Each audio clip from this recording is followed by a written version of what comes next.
Mushroom খেতে আমাদের মধ্যে প্রায় অনেকেই ভালোবাসি, কিন্তু মাশরুম শুধু স্বাদের জন্যই নয়, জানেন কি এই মাশরুম থেকে প্রতিরোধ হতে পারে কঠিন থেকে কঠিনতম রোগ। কুরকুরে ছাতু নামে পরিচিত একটি মাশরুম, যা বীরভূম, বাঁকুড়া এবং পুরুলিয়ার সাঁওতাল সম্প্রদায়ের মধ্যে প্রচলিত ক্যান্সার প্রতিরোধে গুরুত্বপূর্ণ ভূমিকা পালন করতে পারে।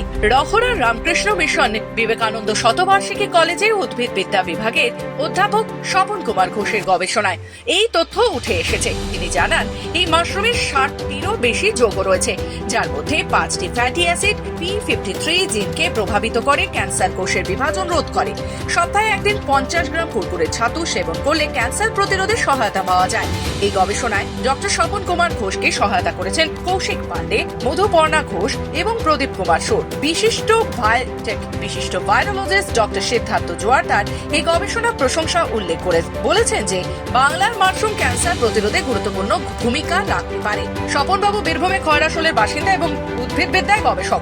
ছোটবেলা থেকেই তিনি সাঁওতাল সম্প্রদায়ের মানুষের একটি বিশেষ মাশরুম খেতে দেখেছেন এবং নিজেও তা সেবন করেছেন। সম্প্রতি তিনি এই মাশরুমের ওপর গবেষণা করে চাঞ্চল্যকর তথ্য উদ্ঘাটন করেছেন। স্বপনবাবুর মতে সপ্তাহে একদিন 50 গ্রাম কুরকুরে ছাতু সেবন করলে ক্যান্সার আক্রান্ত রোগের সঙ্গে লড়াই করতে সক্ষম হবেন এবং সুস্থ ব্যক্তিরাও ক্যান্সার থেকে রক্ষা পাবে। বিখ্যাত ভাইরোলজিস্ট ডক্টর সিদ্ধার্থ জোয়ারদার এই গবেষণার ফলাফলকে তাৎপর্যপূর্ণ বলে উল্লেখ করেছেন।